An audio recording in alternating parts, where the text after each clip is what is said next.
Good afternoon बच्चों।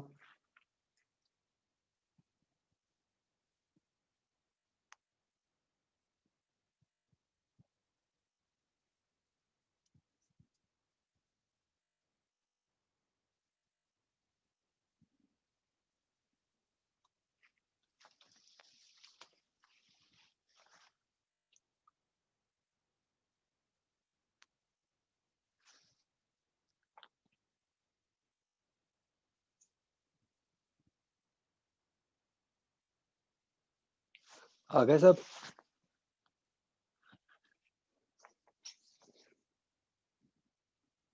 बच्चों bio का सिलेबस हो गया खत्म?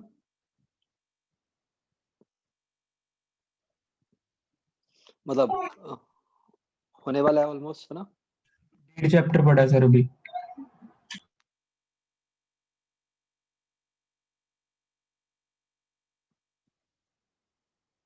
नेक्स्ट वीक हो जाएगा, ठीक है।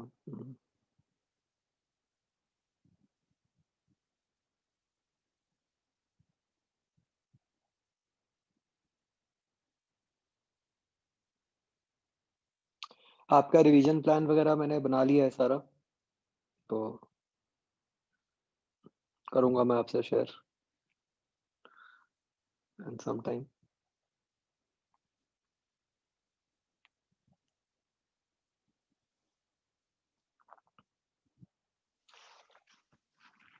आई वाज थिंकिंग कि आपकी revision we will start from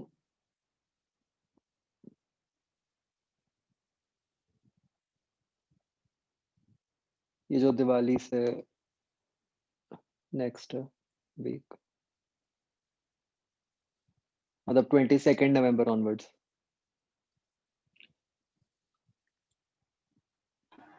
Diwali week हमारा फिर फ्री होगा कि हम अगर अपना कुछ पूरा करना चाहें जो रहता है। यस भाई, हाँ, रिवीजन क्लासेस सारी लगानी होती हैं। मैं आपको बताऊंगा सारा सिस्टम कैसे है।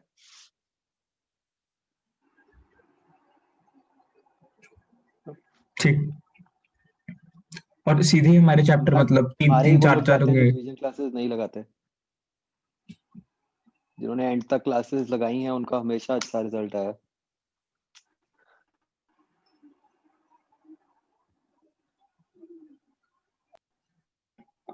3 से 4 चैप्टर मतलब इकट्ठे ही आएंगे, ऐसे होंगे रिवीजन टेस्ट।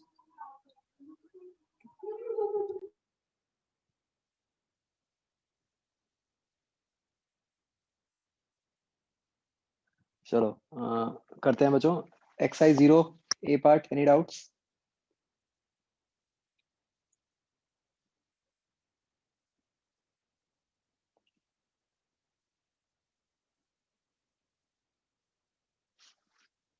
नहीं, दत्ता कुछ बोल रहा है? हाँ जी, बोल रहा था। हाँ, अब बोलो। मैं ये पूछ रहा था कि मतलब रिवीजन में आप 3 3 4 4 चैप्टर जैसे इकट्ठे आएंगे हम्म। सीधा ही, या पहले अभी जैसे हमारे टेस्ट होते रहे वैसे होंगे एक बार? ना ना, रिवीजन में तो कंबाइंड ही चलेंगे, मतलब दो दो तीन ठीक। तीन चैप्टर्स पर सब्जेक्ट में। और कितने दिन की हमें एवरेज मिल जाएंगे करने के लिए टेस्ट? क्या फिर बोलो? मतलब पर टेस्ट एवरेज क्या? कितना गैप होता है? 1 वीक, हर संडे टेस्ट होगा बेसिकली सबका। ठीक। ठीक।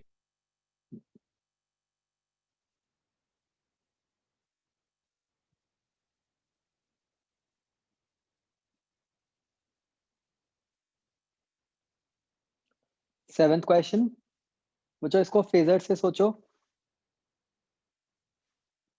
जो आपका पहला फेजर बनेगा ए साइन ओमेगा टी, मतलब इसका एंगल तो 0 ही हो गया, जैसे हम t इक्वल टू 0 पे बनाते होते हैं। तो ये ऐसे बन गया।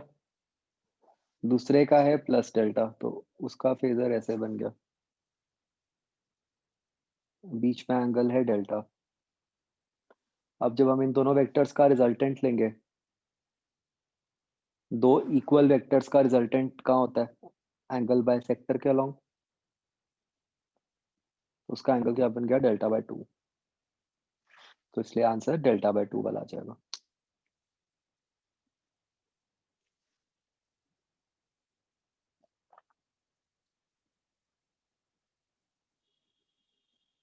तो फोर्थ क्वेश्चन में बच्चों आप ओमेगा बाय के से निकालोगे वेव स्पीड जो आती है, और फिर उसको सी से डिवाइड करके रिफ्रैक्टिव इंडेक्स निकल आएगा, राइट?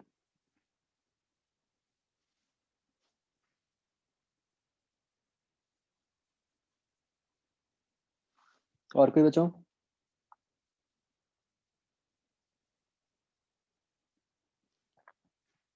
हाँ 11th अभी छोड़ दो, ये अभी करना है हमें।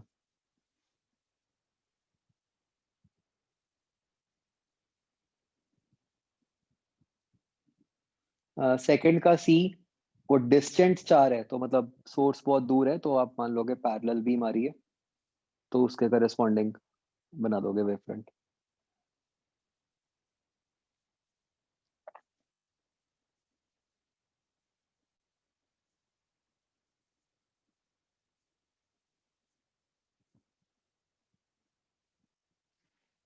हाँ बच्चों, exercise 1।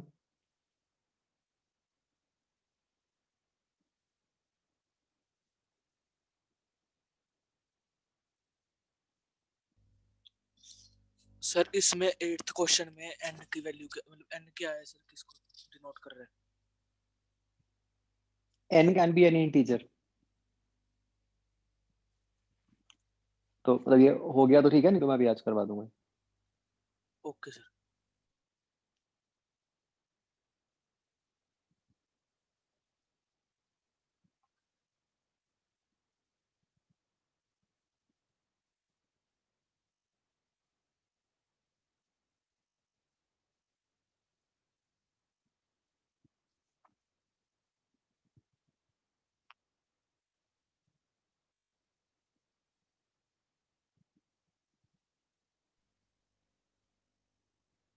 Fourth question, plane wave fronts incident है, रिफ्लेक्टेड कैसे होंगे? तो बेसिकली पैरेलल लाइट इंसिडेंट है।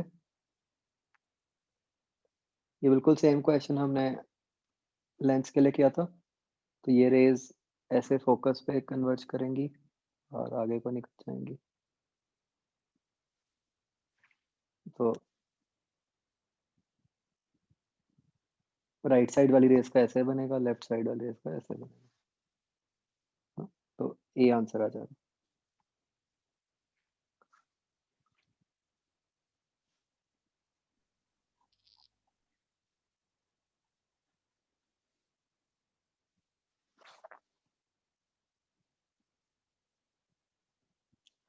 फिफ्थ में आप देख सकते हो कि ऊपर 2 ट्रैवल किया है, नीचे 1 ट्रैवल किया है ना? तो बस उससे आपको रेशो मिल जाएगी सीधा सीधा, कि इस मीडियम में आधा ट्रैवल कर रहा है, तो इसमें स्पीड हाफ होगी नीचे वाले मीडियम में।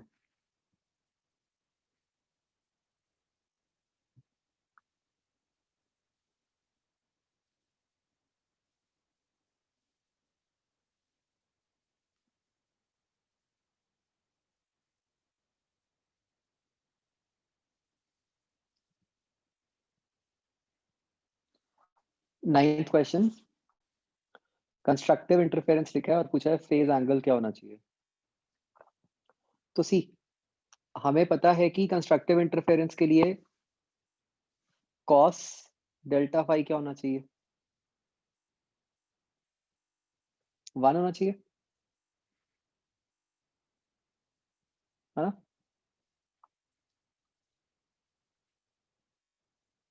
तो अब कॉस डेल्टा फाई अगर 1 है, इसका मतलब बच्चों डेल्टा फाई कैसी वैल्यूज ले सकता है? 0, 2 पाई, 4 पाई एंड सो ऑन।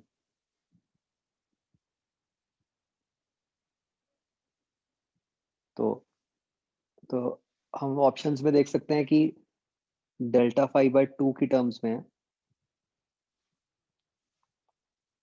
तो ये डेल्टा फाई बाय 2 जो है, दिस बिकम्स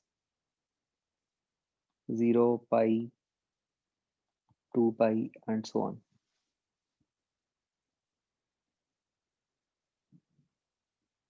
तो cos डेल्टा phi by 2 जो है वो क्या बन गया? हम देख सकते हैं वो 1 बन रहा है या -1 बन रहा है ना, इस तरह से। तो उसका जो स्क्वायर बनेगा वो तो हमेशा 1 ही बनेगा, करेक्ट? अदरवाइज आप इस पे, this is one way, otherwise also कि आप हाफ एंगल फॉर्मूला लगा देते, जो होता है कि cos theta is equal to 2 cos square theta by 2 -1, उससे भी आ जाता।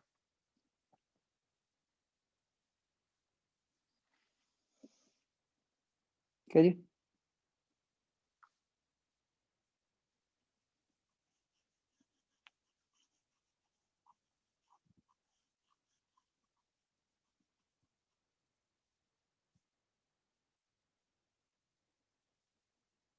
ये बच्चों विजिबिलिटी जो है 13th में उन्होंने खुद ही बता दिया कि क्या है, आई मैक्स बाय आई मिन अपॉन आई मैक्स प्लस आई मिन।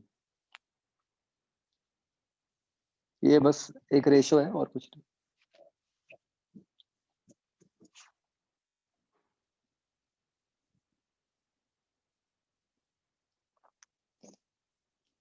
फोर्टीन्थ क्वेश्चन, डेल्टा एक्स जो है that is 70.5 lambda, delta phi जो हो गया वो हो गया के डेल्टा एक्स कि 2 pi by lambda into delta X, तो ये बन गया 141 पाई। तो व्हाट इज कॉस ऑफ 141 पाई?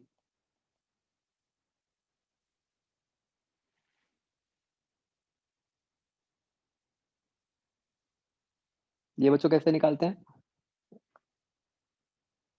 देखो 2 पाई के मल्टीपल में जो है उसको तो खत्म ही कर दो, तो 140 पाई तक तो खत्म हो गया, ये सिर्फ कॉस पाई बच गया।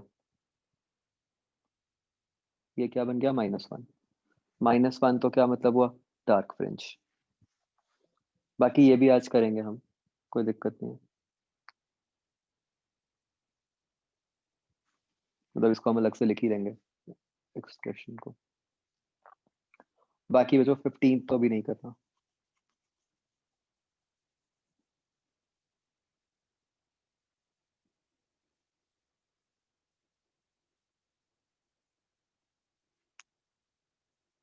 ठीक है बच्चों, डन, क्लियर?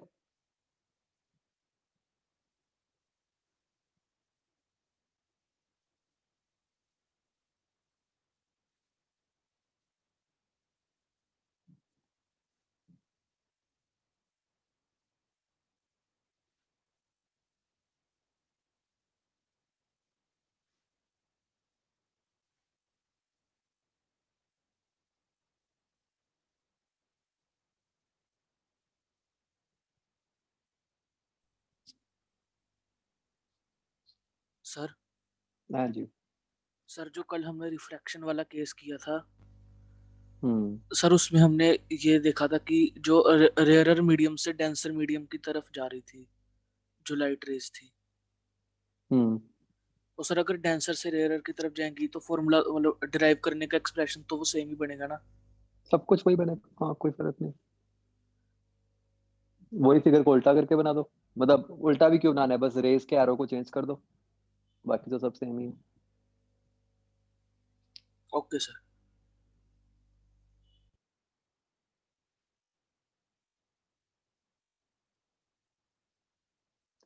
ये तो हमने लिखा है सी ए डी इक्वल टू आई, मतलब ये एंगल ऑफ इंसिडेंस वाला नहीं है, ये तो सरफेस के साथ एंगल है।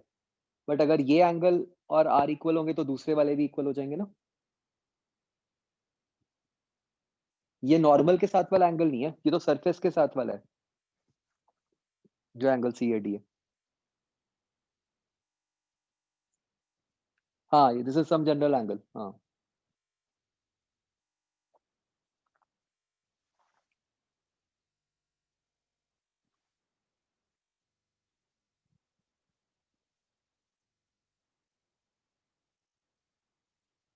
बच्चों हमने यहाँ तक किया था लास्ट टाइम।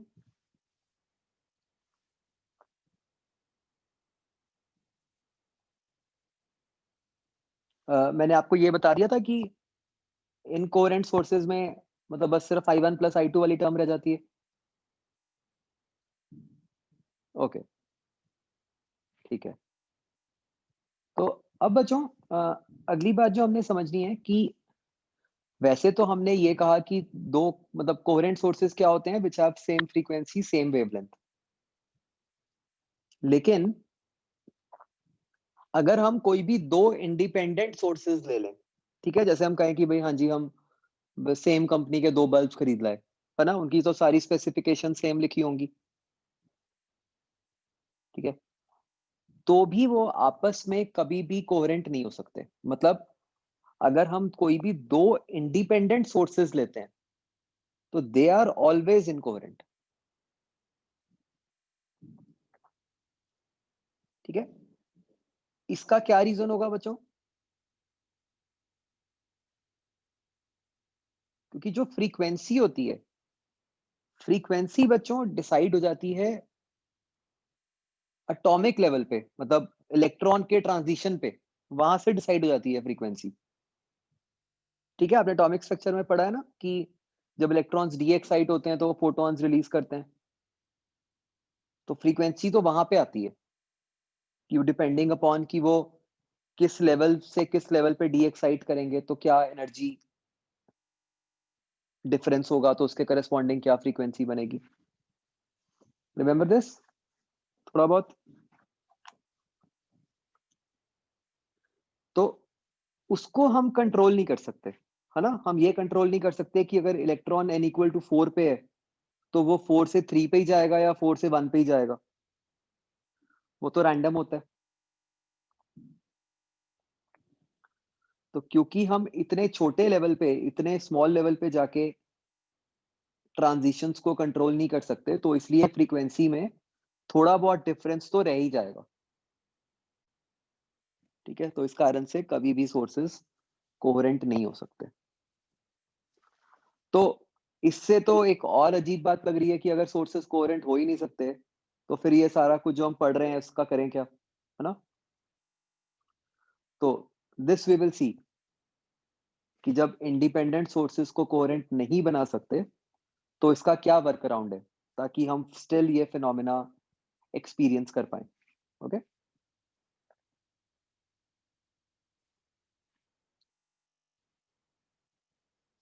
तो अब बच्चों ये जो ऊपर वाला ही हमारा फॉर्मूला था, जब हमने ये लिखा था delta phi is equal to के delta X plus phi two dash minus phi one dash, अगर मैं इसके अंदर फाई वन डैश और फाई टू डैश को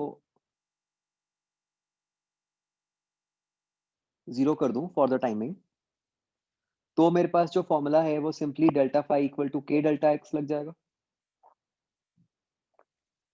ठीक है जी। तो अब बच्चों अगर हम कंस्ट्रक्टिव इंटरफेरेंस की कंडीशन देखें, वो क्या थी? कंस्ट्रक्टिव इंटरफेरेंस कब होगा? जब कॉस डेल्टा फाई 1 होगा, है ना। कॉस डेल्टा फाई 1 कब होगा? जब डेल्टा फाई की वैल्यू 2n पाई होगी, ठीक है। मतलब जरूरी नहीं कि जीरो ही हो, 0 2 पाई 4 पाई कुछ भी हो सकती है वो वैल्यू, इजंट इट।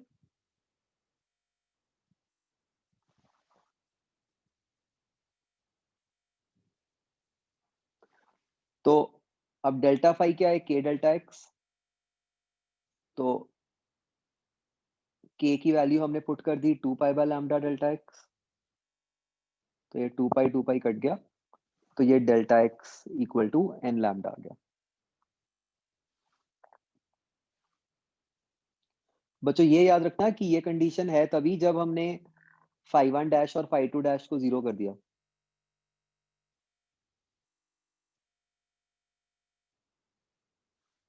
है ना, नहीं तो फिर वो फंसा रहेगा phi one dash phi two dash. मतलब बेसिक कंडीशन ऊपर वाली है, अगर उसमें फाई वन डैश और फाई टू डैश को हम जीरो पुट करते हैं तो हमारे पास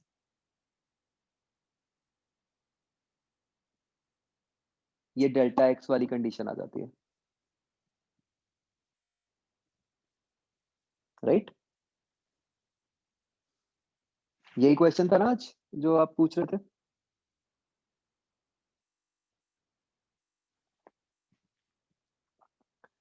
सिमिलरली बच्चों, अगर हम डिस्ट्रक्टिव इंटरफेरेंस की बात करें, तो डिस्ट्रक्टिव इंटरफेरेंस के लिए cos डेल्टा फाई को -1 होना है।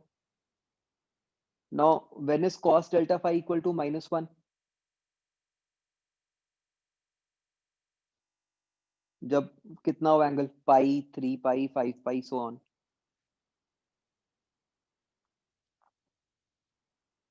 राइट, तो यहाँ ऊपर लिख लेते हैं। ऊपर वाले में तो n can be 0, 1, 2 and so on.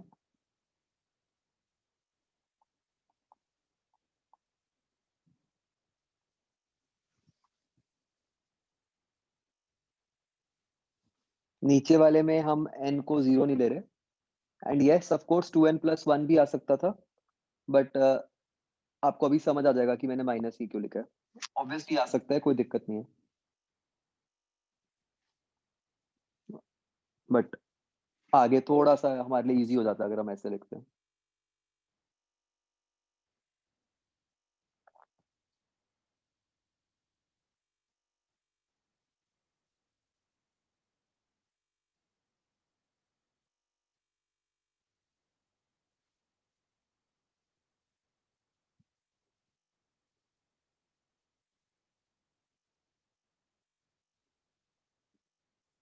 हाँ बच्चों, ये समझ आ गया कैसे हमने डेल्टा x की टर्म्स में कंडीशन बना ली?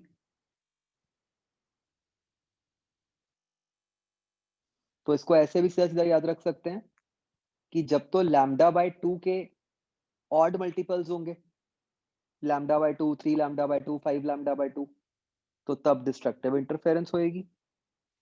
और जब उसके इवन मल्टीपल्स होंगे, λ2, λ3, λ, तो कंस्ट्रक्टिव इंटरफेरेंस होगी, है ना? ये मैंने कैसे लिखा है, ऊपर वाले में ही पुट करके लिखा है बस, n की वैल्यू।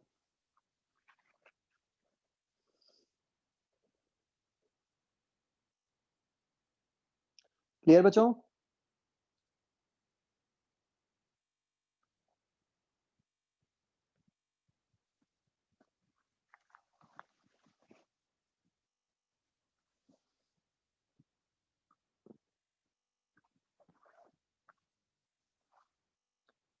मतलब कंस्ट्रक्टिव के लिए 2n पाई वाला हमेशा वैलिड है, और लाइकवाइज डिस्ट्रक्टिव के लिए 2n-1 पाई वाला हमेशा वैलिड है। जो नीचे वाला फॉर्मूलाज हैं डेल्टा एक्स वाले, वो तभी वैलिड हैं जब आप फाई 1 डैश और फाई 2 डैश को 0 मान रहे हो। हाँ?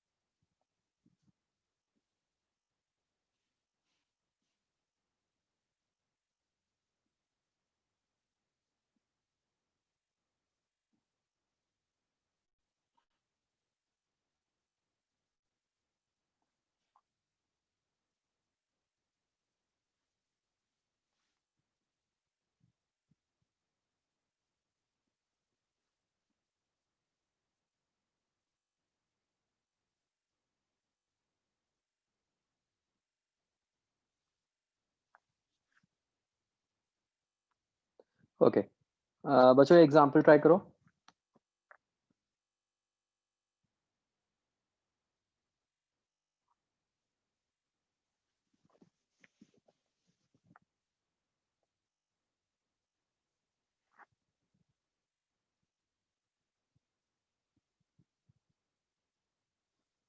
ध्यान से करना।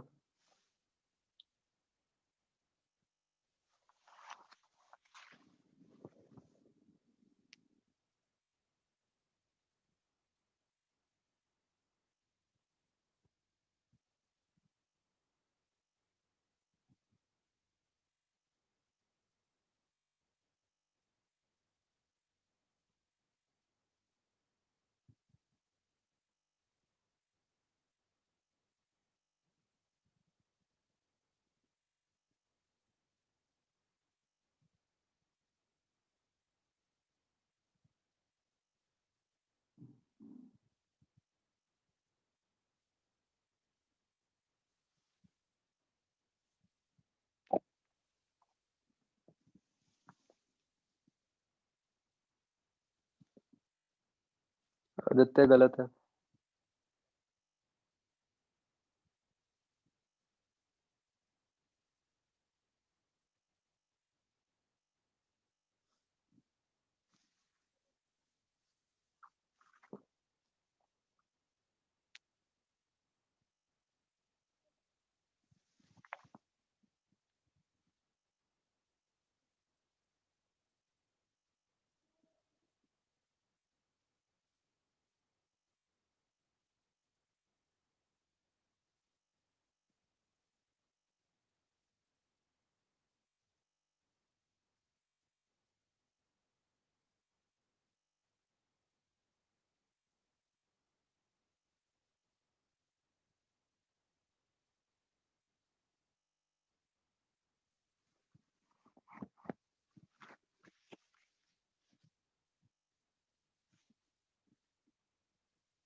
अच्छा मैं हिंट दे रहा हूँ, है ना? एक को S1 बोल दो, एक को S2 बोल दो। फिर एक्स एक्सिस के ऊपर कोई भी पॉइंट ले लो। Let's say that is x, 0।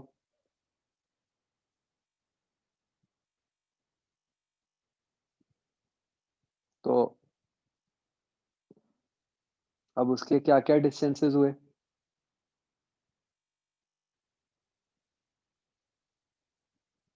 S1 से पॉइंट का क्या डिस्टेंस हुआ? S2 से क्या डिस्टेंस हुआ? वो आप लिख सकते हो। और फिर आपको क्या कंडीशन बनानी है कि जो पाथ डिफरेंस है that should be equal to n lambda, isn't it? Try करो एक बार।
तो हमें करना क्या है, हमें पाथ डिफरेंस निकालना है ना? और फिर उस पाथ डिफरेंस को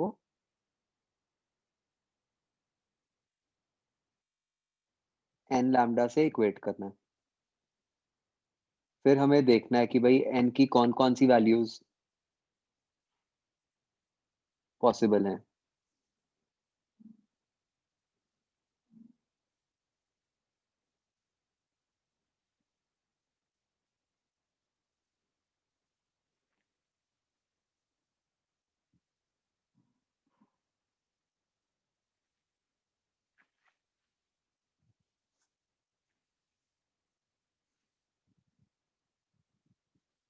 आया बच्चों किसी का?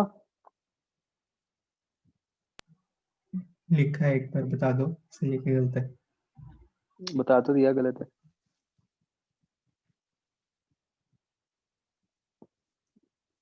वो जो आप कह रहे हो वो बनेगा ही नहीं केस। मतलब उसको नहीं मानना जिसको मान रहे हो आप।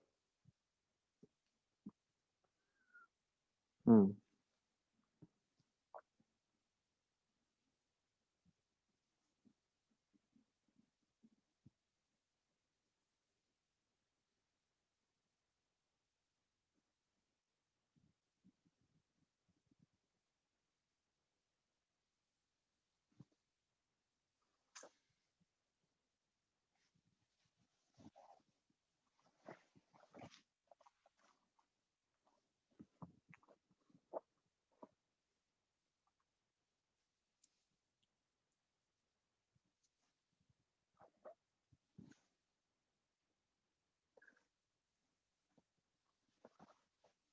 इन्फिनिटी वाला केस नहीं इंक्लूड होगा।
चलो बच्चों, लास्ट 2 मिनट्स।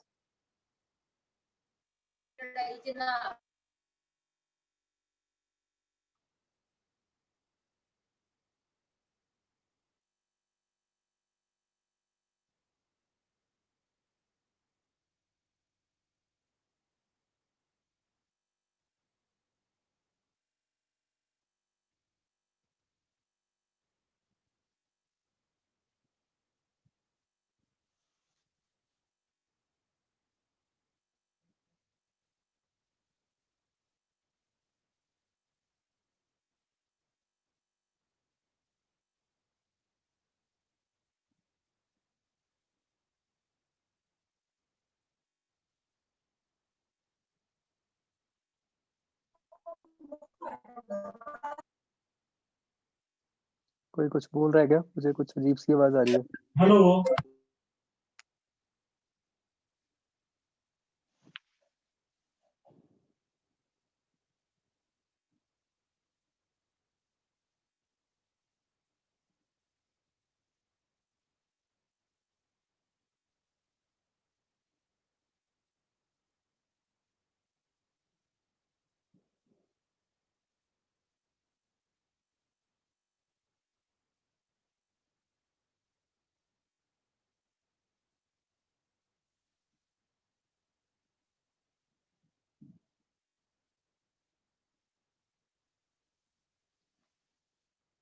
आया भाई किसी का?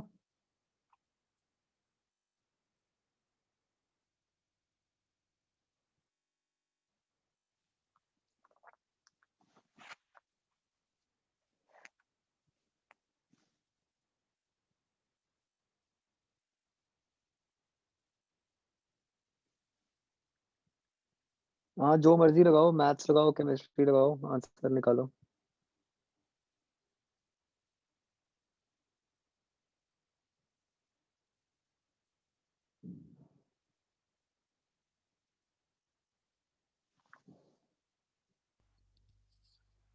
सर हाँ जी। सर जल्दी अलग अलग n की वैल्यू के लिए अलग अलग x की वैल्यू ऐसे निकालना है। हाँ हाँ। Okay sir.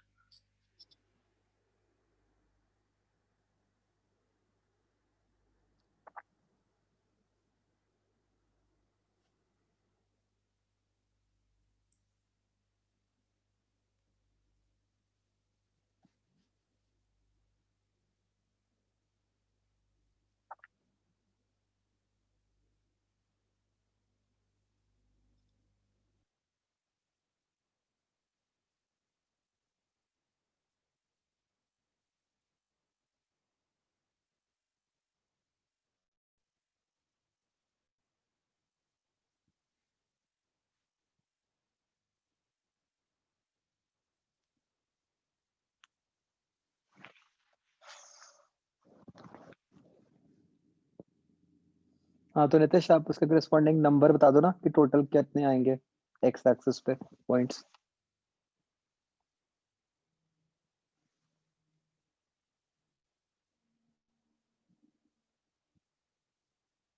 क्वेश्चन में लिखा भी हुआ है क्लियरली कि एक्सक्लूडिंग ओरिजिन।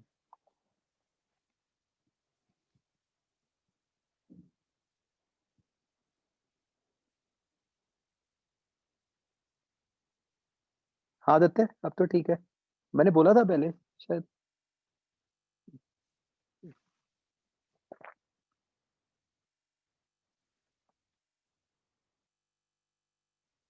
ओके, देखो बच्चों, तो हमें यही कंडीशन पुट करनी है ना।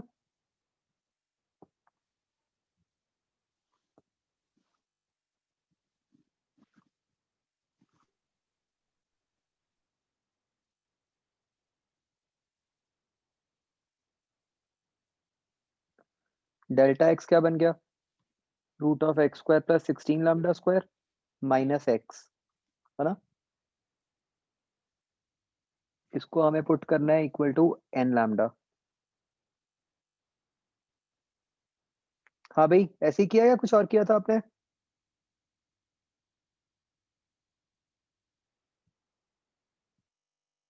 मैंने नहीं, मतलब मैं सबसे ही पूछ रहा हूँ।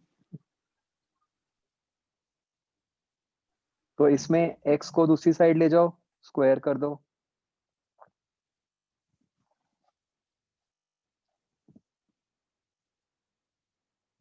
है ना?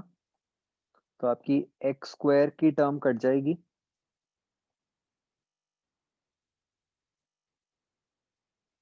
सो इफ यू रीअरेंज आपके पास x की ये वैल्यू आ गई,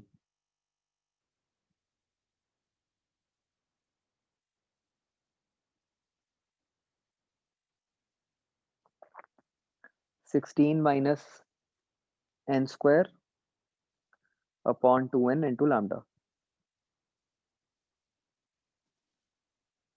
हमें डिफरेंस लेना है ना, पाथ डिफरेंस। तो S1 से जो वेव गई उसका पाथ और S2 से जो वेव गई उसका पाथ, दोनों का डिफरेंस।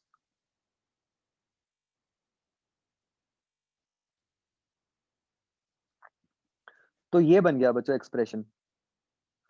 तो अब इसके आगे बच्चों आपको मतलब कुछ सॉल्व नहीं करना था, हिट एंड ट्रायल से ही होना था ये। कि अगर हम यहाँ सोचें कि n की कौन कौन सी वैल्यूज पॉसिबल हैं, क्या n इक्वल टू 0 पॉसिबल है बच्चों?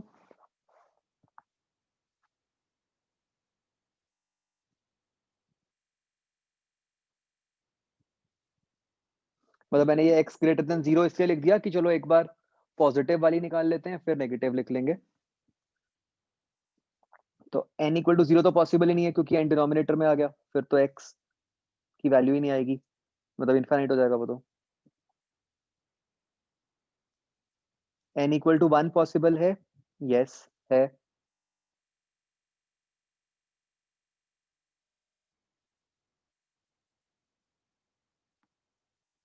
है ना? 2 पॉसिबल है, 3 पॉसिबल है। मतलब ऐसे भी पुट कर सकते हैं इसको कि अभी हम मान लो पॉजिटिव वाली लिख रही हैं वैल्यूज, तो हम इस एक्सप्रेशन को ग्रेटर देन 0 पुट कर दें, तो उससे आ गया 16 minus N square greater than 0, तो एन स्क्वायर लेस देन 16। तो यहां बच्चों हम इक्वालिटी नहीं लगा सकते बिकॉज लिखा हुआ है क्वेश्चन में एक्सक्लूडिंग 0, है ना?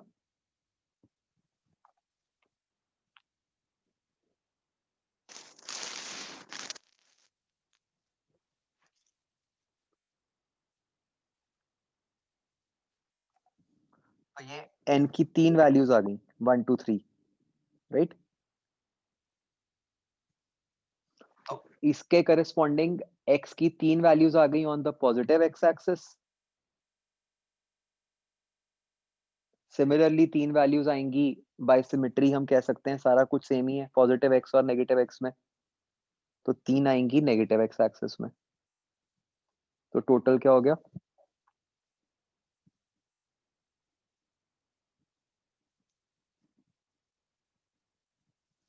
दोबारा देखो, हमने सबसे पहले तो लिखा डेल्टा x। डेल्टा x का क्या मतलब है कि वेव्स ने जो पाथ ट्रैवल किया उनका डिफरेंस, पाथ डिफरेंस। तो S2 से जो वेव आ रही है उसकी लेंथ कितनी हुई पाथ की? Root of X square plus 16 lambda square. S1 से जो आ रही है उसकी लेंथ क्या हुई? x। ये जो पाथ डिफरेंस बन गया वो बन गया root of X square plus 16 lambda square minus X, है ना? इसको हमने पुट कर दिया equal to n lambda.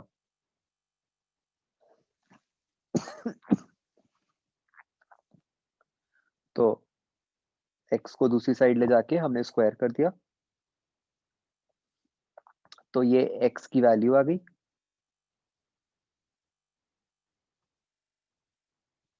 Right? Hmm sir अगर हम सर इसमें से ऐसे आ रहा है कि n की वैल्यू 0 1 और 1 2 और 3 में से एक हो सकती है।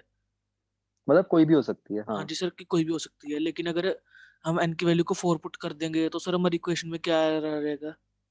x 0 आ जाएगा ना। तो एरर कुछ नहीं है, क्वेश्चन में लिखा हुआ है कि ओरिजिन नहीं लेना। नहीं सर, ओरिजिन नहीं सर। अच्छा सर, n की वैल्यू 4 पुट करने पे ओरिजिन 0 आ जाता है वो सर। हम्म ओके सर, वो 16 बन जाएगा, ठीक है सर। तो बच्चों 3 वैल्यूज राइट पे आई, 3 वैल्यूज लेफ्ट पे आई, तो टोटल हो गया 6। ये समझ आ रहा है बच्चों? देखो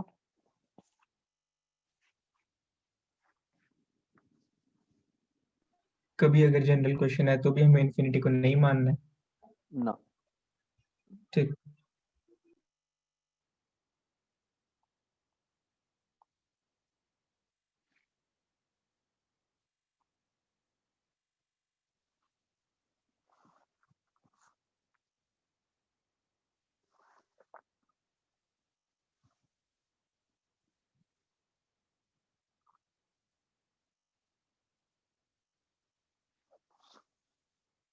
अगला एग्जांपल करो एक बच्चों।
ये क्या आ जाता है?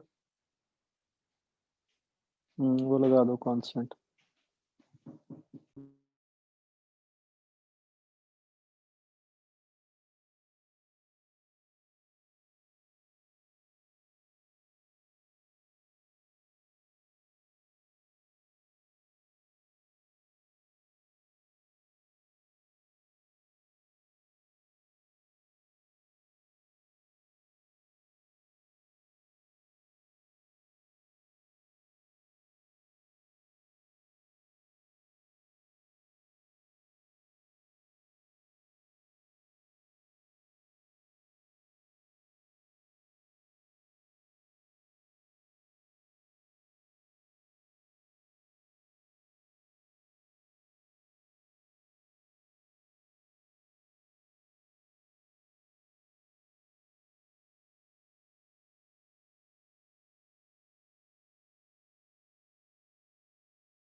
वह सी पार्ट एक बार दोबारा चेक करो, बाकी तो ठीक है।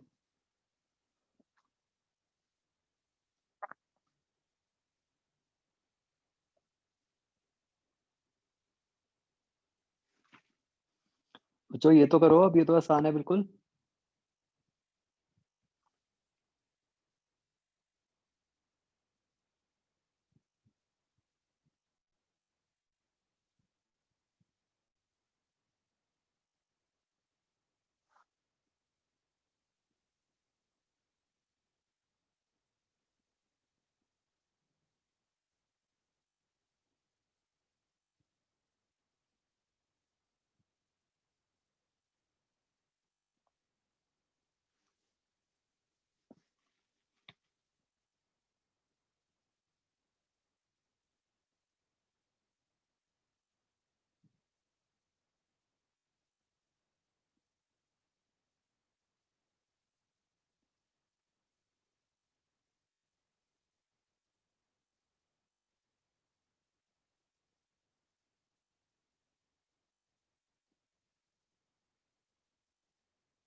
करमन सी पाई में थोड़ी सी गलती है कुछ।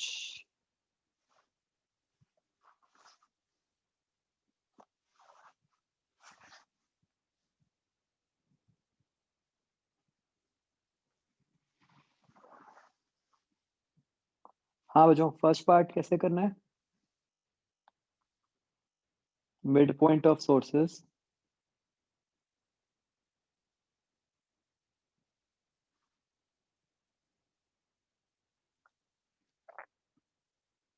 तो यहाँ पे बच्चों मिड पॉइंट पे ऊपर से भी पाथ 2 लैम्डा हो गया, नीचे से भी 2 लैम्डा हो गया। तो पाथ डिफरेंस क्या हो गया? 0, राइट? तो नेट इंटेंसिटी क्या आ जाएगी?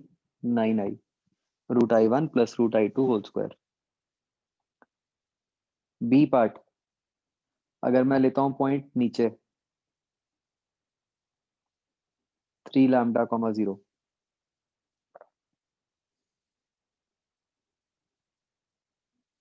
तो अब जो पाथ डिफरेंस आएगा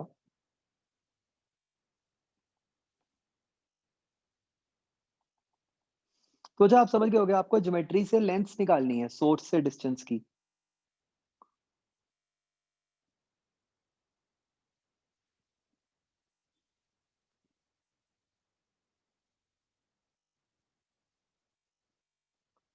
तो ये लेंथ हो गई 5 लैम्डा, ये लेंथ हो गई 3 लैम्डा। तो डेल्टा पाथ डिफरेंस क्या बन गया? 5 lambda minus 3 lambda equal to 2 lambda. तो हम ये देख सकते हैं कि ये लैम्डा बाय 2 का इवन मल्टीपल है। तो इसका मतलब सीधा ही पता है कि हमें जो इंटेंसिटी आएगी वो 9 नहीं आएगी, राइट बच्चों? और अब सी पार्ट, वो थोड़ा सा जनरल टर्म्स में हमें छोड़ना है कि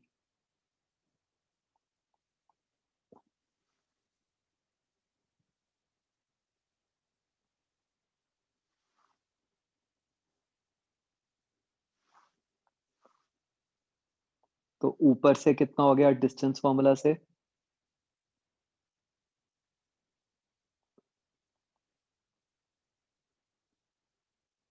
root of X square plus X, नहीं सॉरी, लैम्डा है ना अपना पॉइंट।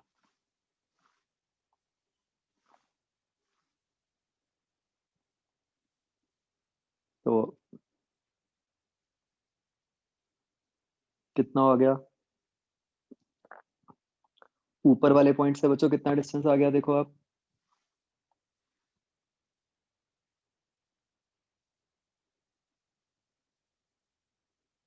√17 लैम्डा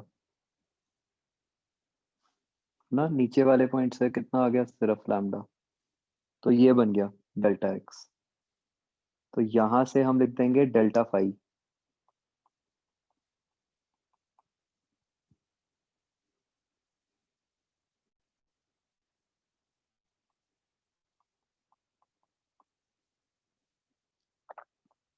तो ये लैम्डा कॉमन लेके कट जाएगा, तो डेल्टा फाई जो है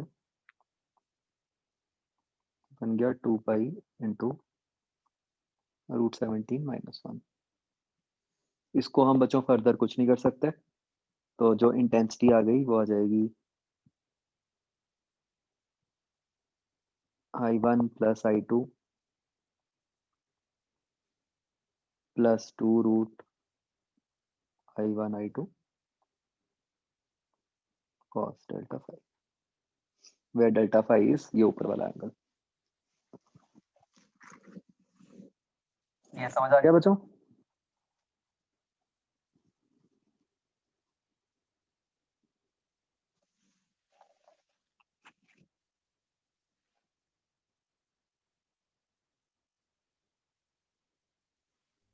सर हम्म सर जो बी पार्ट है सर, उसमें एन की वैल्यू, जब सर एन की वैल्यू सर हमने निकाली पाथ डिफरेंस के बाद, सर एन की वैल्यू हमने निकालनी है जब।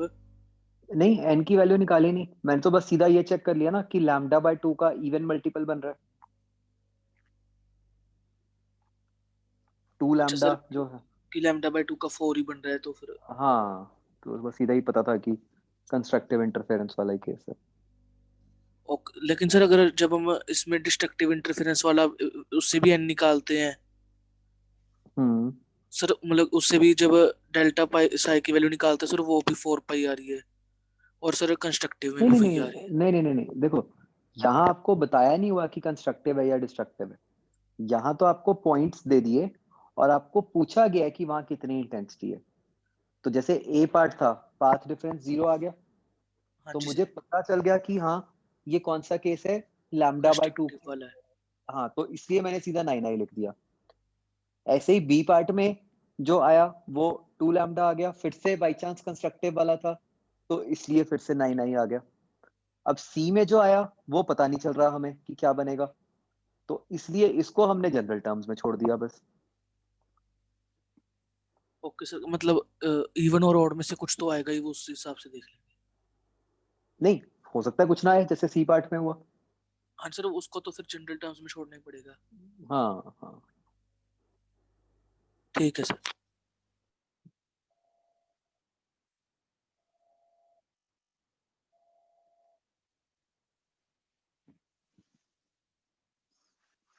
ओके,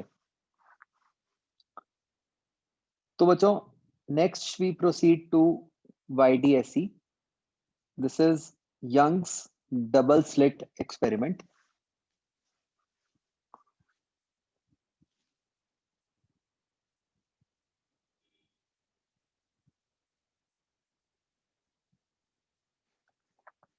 तो बच्चों इस एक्सपेरिमेंट की इंपॉर्टेंस क्या है कि इस एक्सपेरिमेंट के जो कंक्लूजन्स थे उससे पता चला था कि भाई लाइट असली में वेव की तरह भी बिहेव करती है। ठीक है, मतलब इस एक्सपेरिमेंट के जो कंक्लूजन्स थे उनसे, मतलब उनको हम रे नेचर ऑफ लाइट से नहीं एक्सप्लेन कर पा रहे थे, तो फिर ये कहा गया कि हाँ भाई लाइट की वेव नेचर भी हो सकती है। तो ये एक्सपेरिमेंटल सेटअप क्या है बच्चों, देखो एस एक सोर्स ऑफ लाइट हो गया, इससे कुछ डिस्टेंस पर हमने एक कुछ भी ओपेक सा कोई दीवार बना दी या कुछ भी कह दो, शीट रख दी। ठीक है, और उसके अंदर हमने जहां S1 और S2 मैंने लिखा है बच्चों, वहां पे आप देखो ध्यान से, वहां पे हमने 2 कट्स लगा दिए। ठीक है, आप देख रहे हो वो लाइन पूरी एक वर्टिकल लाइन नहीं है, S1 S2 में थोड़ा सा गैप है वहां पे। तो ये क्या है, दीज आर बेसिकली स्लिट्स। तो बच्चों स्लिट का मतलब समझते हो? जैसे अगर आप एक पेपर लो और उस पेपर के ऊपर ब्लेड से एक कट लगा दो, तो एक पतली सी जो कट बनेगा, है ना, उसको स्लिट कहते हैं।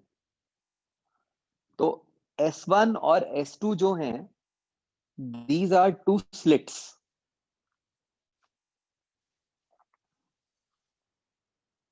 ठीक है, मतलब ऑब्वियसली ये साइड व्यू है, यहां से हमें स्लिट्स नहीं दिख रही।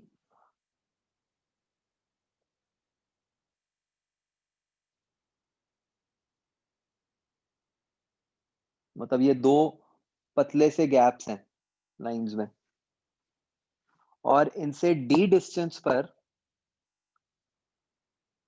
बच्चों हमने आगे रख दिया एक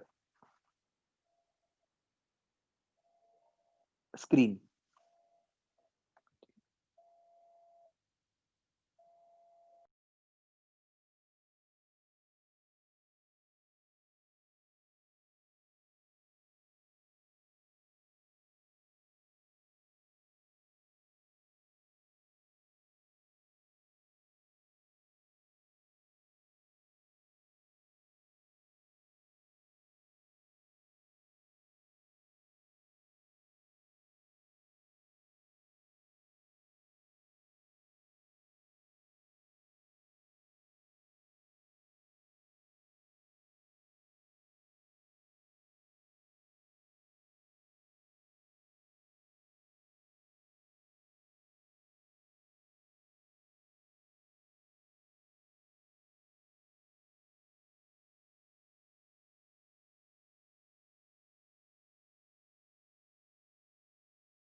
हाँ जी, तो ये बच्चों एक स्क्रीन बन गया, ठीक है।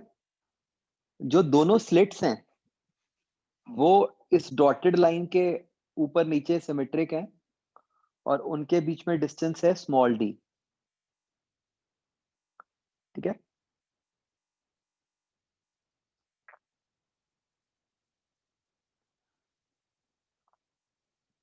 तो ये बच्चों हमने दिखाया है कि एस से लाइट रेज निकल रही हैं, वो लाइट रेज S1 S2 पे पहुंची। अब हमें पता है कि ह्यूजन की थ्योरी के हिसाब से S1 S2 will act as further point sources of light, तो वहां से लाइट हर डायरेक्शन में जाएगी। तो हमने कोई भी एक पर्टिकुलर डायरेक्शन में भेज दी S1 से लाइट रे P की तरफ, और ऐसे ही एक लाइट रे भेज दी S2 से P की तरफ। तो मतलब P कोई एक रैंडम पॉइंट है y डिस्टेंस पर सेंटर से, जहां पर S1 और S2 दोनों से ये रेड कलर की लाइट पहुंच रही है। और P पॉइंट का हमने सेंटर से भी एक ब्लू लाइन बना दी। ये ब्लू लाइन लाइट नहीं है, ये तो सिर्फ हम ज्योमेट्री के लिए बनाई है हमने, जिसका हॉरिजॉन्टल के साथ एंगल थीटा बन रहा है।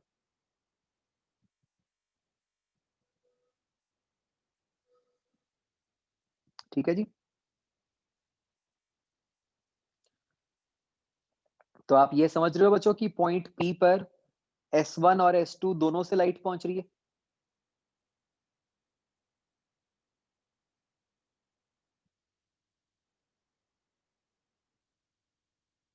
तो बच्चों अब एक बार ध्यान से समझो कि इस अरेंजमेंट का फायदा क्या हुआ। ये जो S1 S2 दो हमने अलग अलग स्लिट्स बनाई हैं और उनके पीछे एक ही सोर्स रखा है। तो याद करो आज के लेक्चर की स्टार्टिंग, हमारे पास इससे क्या हुआ कि दो कोहेरेंट सोर्सेज बन गए ना, S1 S2, क्योंकि असली में तो वो एक ही जगह से आ रही है लाइट।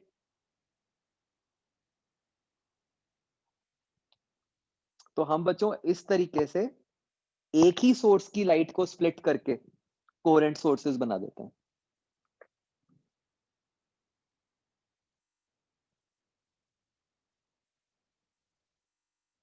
ठीक है, मतलब कहने को तो हम ये भी कर सकते हैं कि S1 S2 पे दोनों पे ही सोर्सेज रख देते अलग अलग, बट तब क्या होता, वो इनकोहेरेंट सोर्सेज बन जाते।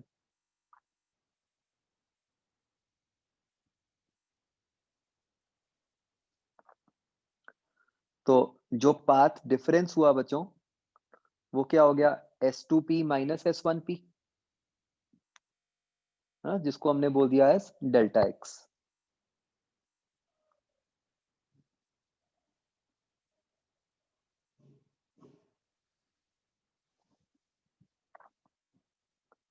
ठीक है, तो अब बच्चों हम यहाँ पे दो अप्रोक्सीमेशंस लेते हैं।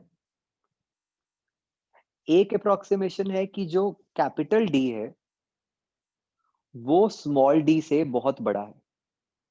ठीक है, वंस अगेन, जो कैपिटल डी है वो स्मॉल डी से बहुत ही बड़ा है। मतलब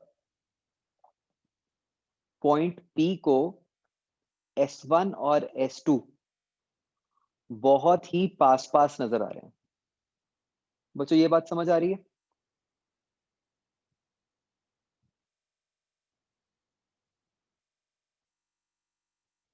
तो अब इससे क्या होगा कि अगर ब्लू लाइन का हॉरिजॉन्टल के साथ एंगल थीटा बन रहा है, तो जो नीचे वाली रेड लाइन है उसका एंगल भी नियरली थीटा ही हो गया, है ना, क्योंकि वो पॉइंट्स हैं ही इतनी है पास पास कि चाहे सेंटर पे लेके जाओ चाहे थोड़ा सा नीचे ले जाओ, क्या ही फर्क पड़ेगा। तो अगर ये एंगल थीटा है, तो अब बच्चों हमने क्या किया है, एक S1 से अगेन परपेंडिकुलर ड्रॉप किया है टुवर्ड्स नीचे वाली रेड लाइन।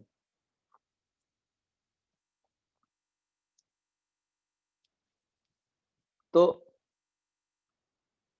जो S1Q है ना, वो परपेंडिकुलर है। तो आप देख सकते हो बच्चों कि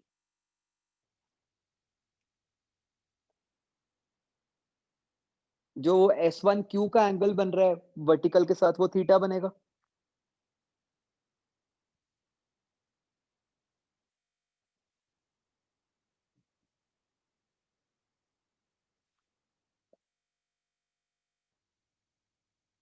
ठीक है, तो हमें ये समझना है कि अगर P का हॉरिजॉन्टल के साथ एंगल थीटा है, तो S1 का वर्टिकल के साथ एंगल थीटा बन जाएगा। और ये इसलिए आया क्योंकि हमने एक अप्रोक्सीमेशन ली है कि कैपिटल D जो है वो बहुत बड़ा है।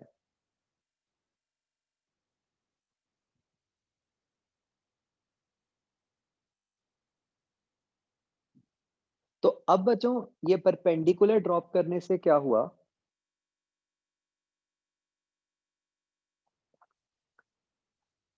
अब ध्यान से समझना। क्या मैं ये कह सकता हूं कि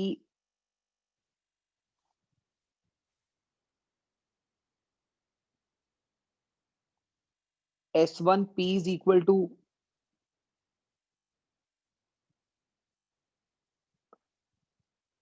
QP?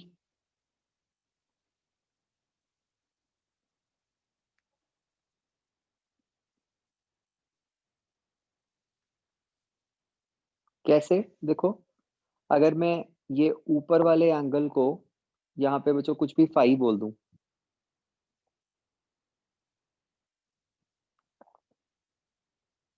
तो QP हुआ क्या? QP हुआ S1P इंटू कॉस फाई।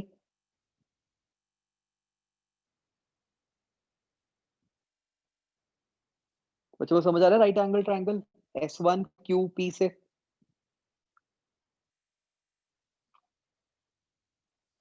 और फाई एंगल तो बहुत छोटा सा ही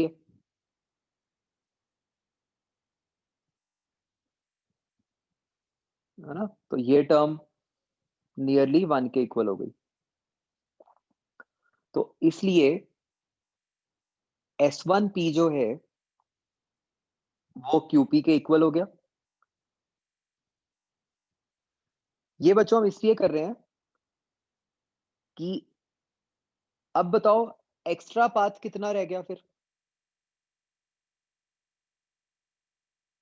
S1 के कंपैरिजन में। S2 ने कितना एक्स्ट्रा ट्रैवल किया? सिर्फ S2 क्यू रह गया ना, क्योंकि Q से आगे जितना ट्रैवल किया इसने, वो तो S1 ने भी किया ही है।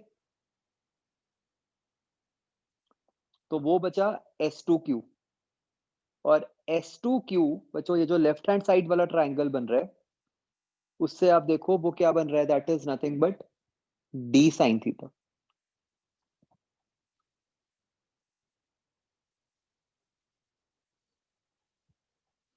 तो ये अप्रोक्सीमेशन का बच्चों हमें ये फायदा हो गया कि इसकी हेल्प से हमें पाथ डिफरेंस का एक सिंप्लीफाइड सा एक्सप्रेशन मिल गया, जो कि बन गया equal to D sin theta. ठीक है बच्चों, असली में तो path difference S2P minus S1P था, लेकिन इस अप्रोक्सीमेशन के कारण ये path difference D sin theta बन गया। क्या ये समझ आता है बच्चों?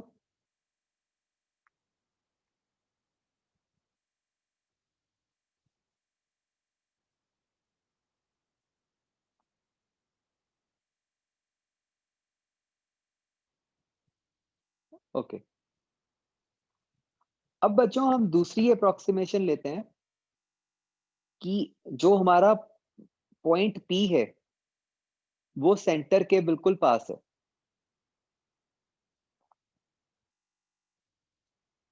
ठीक है, मतलब y is again much smaller than capital D।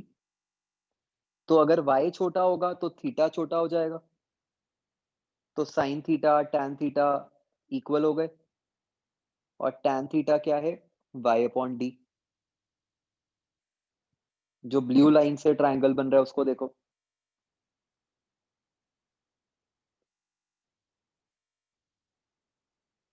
आया भाई समझ बच्चों?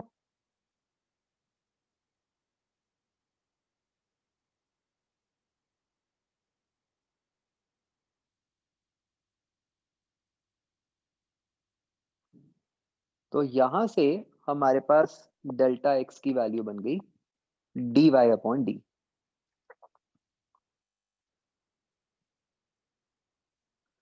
तो बच्चों यहां पे बहुत इंपॉर्टेंट बात है समझने वाली कि कैसे एक्चुअल में तो जो वैल्यू थी वो सिंपली s2p माइनस s1p है, जो कि आइडियली हमें कोऑर्डिनेट ज्योमेट्री से डिस्टेंस फॉर्मूला से निकालनी चाहिए थी, है ना?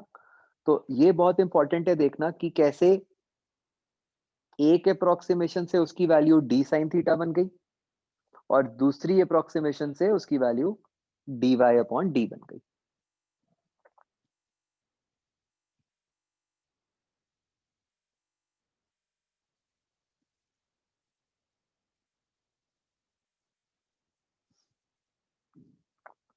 बच्चों ये आ रहा है समझ? सर हम्म सर फिगर में देखें तो अप्रोक्सीमेशन के बिना सर, अगर डी हमने कहा कि स्मॉल है कैपिटल डी से हम्म काफी ज्यादा, लेकिन सर हम्म अगर हम जो ग्रीन ट्रायंगल बन रहा है सर S1 S2 और ग्रीन लाइन की मदद से सर, हम्म। तो सर उस ट्रायंगल में तो डी साइन थीटा करेंगे तो सर वो तो एक्स के इक्वल ही आएगा, डेल्टा एक्स के। सर इसमें अप्रोक्सीमेशन का मतलब क्या रोल है? नहीं, तभी ये जो ग्रीन वाला एंगल थीटा तभी आया ना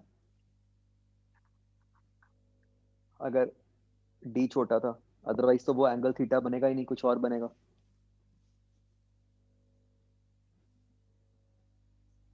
मतलब जो ग्रीन वाला थीटा है वो ब्लू वाले थीटा के इक्वल इसीलिए ही आ रहा है ना, क्योंकि वो छोटा है। समझ नहीं आया सर, कैसे सर? ये मैंने फिगर में सबसे पहले ब्लू वाला एंगल थीटा बताया था, है ना? हाँ जी सर। अब ये ब्लू वाला थीटा और ग्रीन वाला थीटा इक्वल कैसे हैं? वो इसीलिए आए ना कि अगर मैंने कहा था कि जो ब्लू वाले का हॉरिजॉन्टल के साथ एंगल है वही नीचे रेड वाले का मान लो, हाँ जी सर। और उस कारण से अंदर वाला एंगल भी थीटा ही बन गया।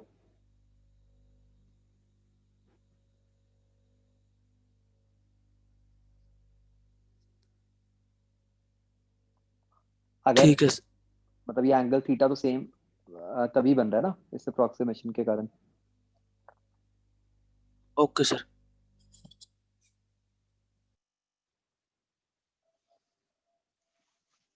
तो इससे बच्चों हमें ये पता चल गया कि अगर हम इस तरीके की अप्रोक्सीमेशंस ले लें तो जो पाथ डिफरेंस है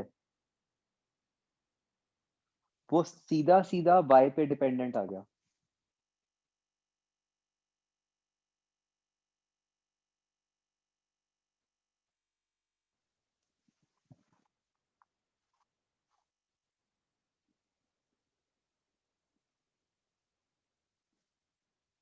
राइट? तो इसका मतलब अगर हम स्क्रीन पे अलग अलग y लेंगे वहां पे अलग अलग पाथ डिफरेंस आएगा, तो मतलब वहां पे अलग अलग इंटेंसिटीज आएंगी।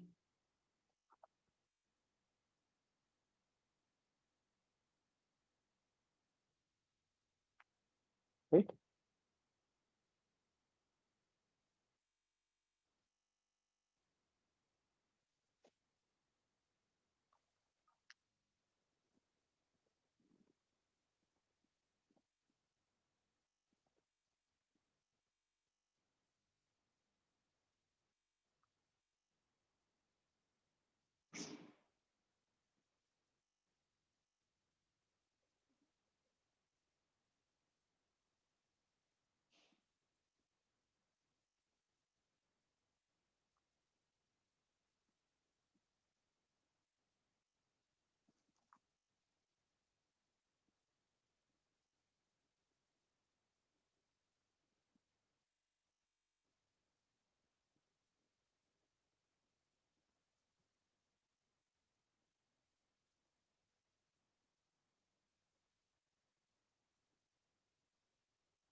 ठीक है बच्चों, क्लियर हो गया? अब हम बात करेंगे ब्राइट फ्रिंजेस की। ब्राइट फ्रिंजेस हम बोलते हैं जहां पे कंस्ट्रक्टिव इंटरफेरेंस हो रहा है। ठीक है, तो उसकी बच्चों क्या कंडीशन हो जाएगी, हमने तो आज ही निकाली है, ब्राइट फ्रिंजेस की कंडीशन।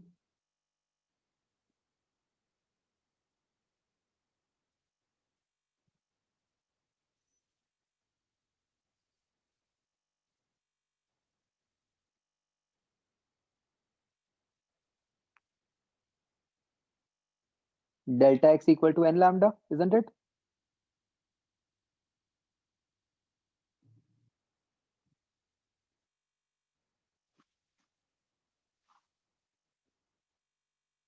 तो वही कंडीशन को हमने यूज किया,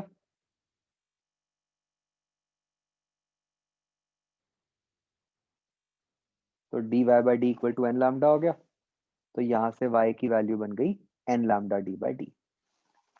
तो इसका मतलब क्या हुआ बच्चों कि इस पर्टिकुलर एक्सपेरिमेंटल सेटअप में with the given approximations y की इन वैल्यूज पर हमारे को कंस्ट्रक्टिव इंटरफेरेंस मिलेगा, हमें मतलब ब्राइट फ्रिंजेस मिलेंगे या ब्राइट लाइट मिलेगी।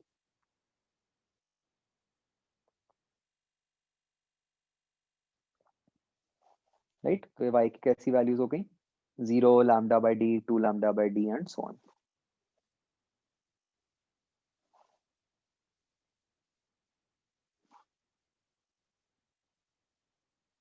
ये बच्चों समझ आया कैसे हमने पिछले कंसेप्ट को इस कंसेप्ट के साथ रिलेट किया। पहले तो हमने जनरल कंडीशंस निकाल ली for constructive interference and destructive interference. तो इस पर्टिकुलर केस में हमने एक्सपेरिमेंटल सेटअप कुछ ऐसा बनाया है जहां पे डेल्टा एक्स की ऊपर वाली वैल्यू आ गई dy by d, तो इस पे हमने फिर वही वाली कंडीशन अप्लाई कर दी, तो हमारे पास ये y की वैल्यूज आ गई।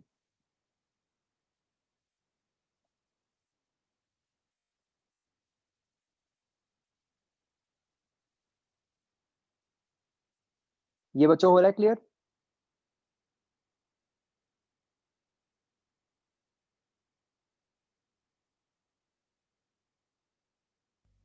सर हाँ जी। सर जो हमने डेल्टा एक्स की वैल्यू dy by d निकाली है, हाँ, सर वो किसी भी दो कोहेरेंट सोर्सेस के लिए एप्लीकेबल होगा ना? नहीं नहीं नहीं, only for this particular experimental setup. अच्छा सर, कि ये मतलब एक पॉइंट से ही जहाँ पर हाँ, ऐसे ही हुआ। सब कुछ एग्जैक्टली ऐसा होना चाहिए तब, ठीक है सर। मतलब ये तो इस एक्सपेरिमेंट के अंदर आई है, अदरवाइज तो कुछ भी हो सकती है, जैसे हमने देखा ही था पिछले क्वेश्चंस में। हाँ जी जी। सर। तो सिमेट्री से बचो, स्क्रीन के नीचे वाले पार्ट में भी ऐसे ही ब्राइट फ्रिंजेस होंगी,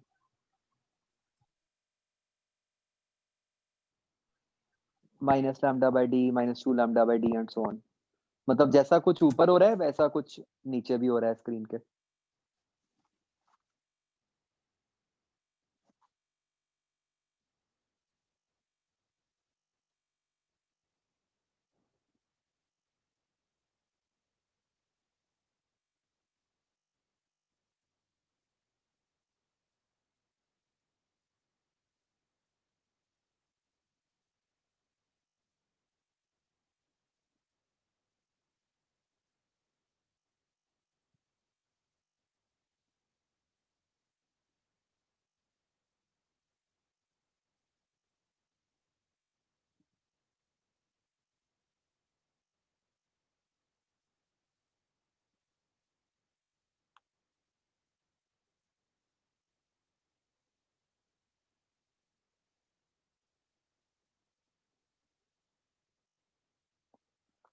सिमिलरली बच्चों, अब हम डार्क फ्रिंजेस निकाल सकते हैं, मतलब कि जहां पे डिस्ट्रक्टिव इंटरफेरेंस होएगी। तो डार्क फ्रिंजेस की कंडीशन है delta X equal to n minus half lambda. तो यहां से y की वैल्यू आ गई n minus half lambda D by D.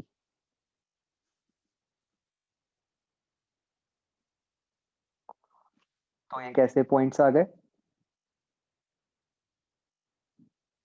Lambda D by 2d, 3 lambda D by 2d and so on.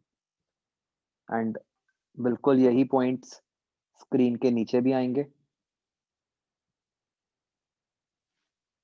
तो minus lambda D by 2d, -3 lambda D by 2d and so on.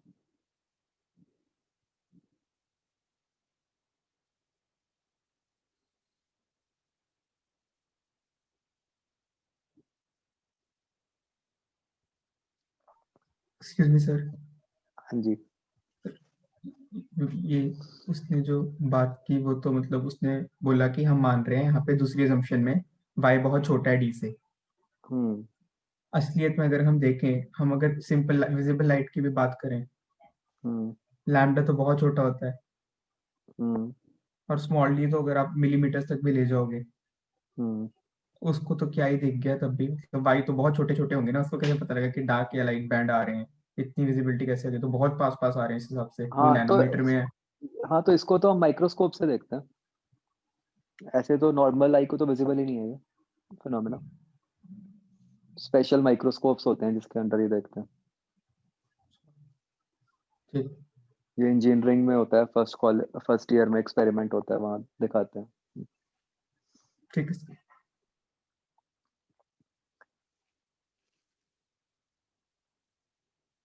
तो बच्चों ये समझ आ गया यहाँ तक, position of bright fringes and dark fringes?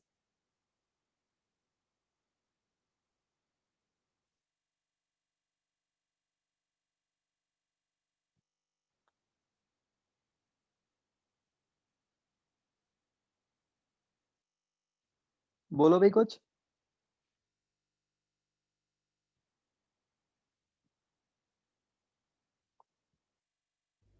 Yes sir. बस ठीक है, मैं ना इसके मतलब जो क्वेश्चंस हैं बी पार्ट के बच्चों वो आपको भेज रहा हूँ, वो कर लेना प्लीज। ठीक है बच्चों, okay bye. Thank you sir.